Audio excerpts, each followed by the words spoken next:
Hello friends, my name is Chris Wansettler, and if you've watched any of my videos at all, you have realized that I love food from field to table. I love the idea of planting it, gathering it, hunting it, consuming it, all on my own.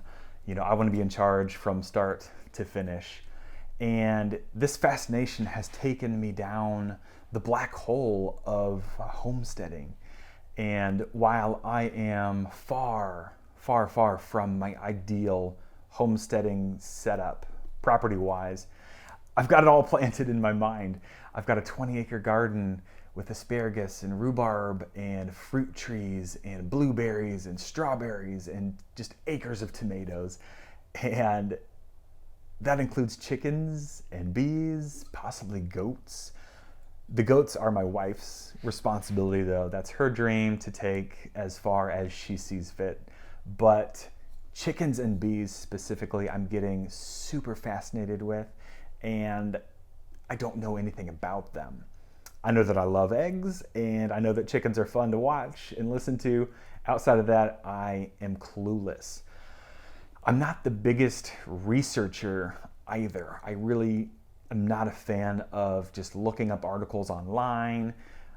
I'm not a fan of just buying books or finding books at the library and just reading and just doing old school research. It's not for me. I think what I love is getting my hands dirty. I need to go see chicken projects in person. I need to go talk to chicken people and see what their flocks look like. I need to look at this coop and compare it to that coop, and look at this breed, compare it to that breed, and look at egg size, egg color.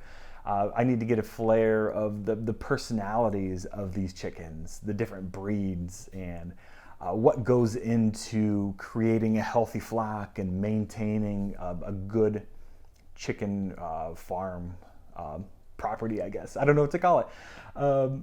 So I need to see this with my own eyes. I need to experience it myself. So this has led me to connecting with a bunch of, I call them chicken people. I don't know if there's a proper name, a chicken farmer, chicken owner, chicken herder. I've connected with a bunch of these people in my Instagram circle and my friend circle, and I've handpicked a few. They've chosen to graciously allow me onto their properties to interview them to see what they've done right, what they've done wrong. Hopefully I'm going to talk through some of the failures and discuss some of the successes.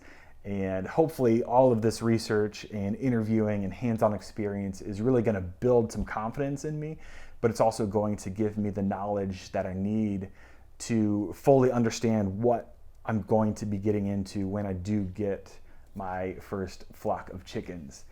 I know there's a ton of details that I'm overlooking or just am completely unaware of. So I want to hear the nitty gritty. I want to hear the pros and the cons and just really dive deep into the world of chickens through the eyes of people who are currently living that chicken dream. I want to see the big $10,000 operations. I want to see the tiny little $200 operations and basically everything in between.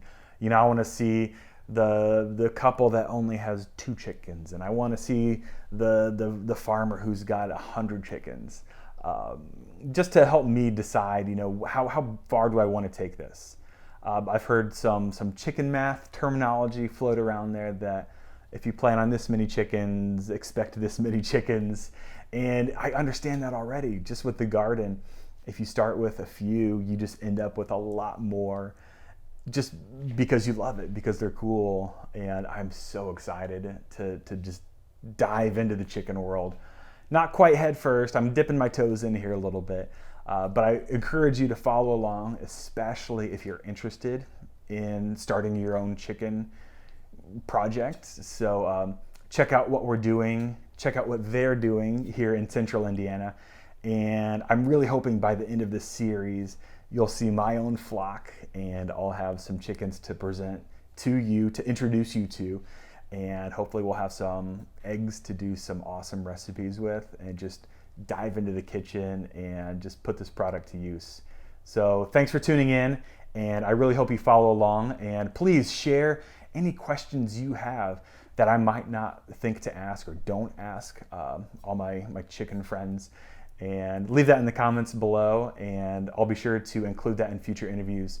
But thanks for watching, and we'll tune in later and just explore the world of chickens.